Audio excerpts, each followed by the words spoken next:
Premium clients expect branding that reflects trust, consistency, and sophistication.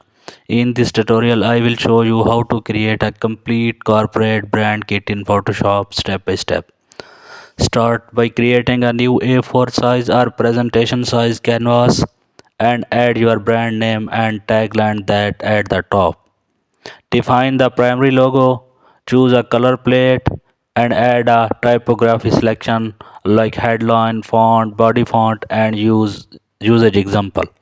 Create logo spacing and placement rules using smart guides and add business card and letterhead mockups to show application example. Include social media branding like profile, banner, and post templates.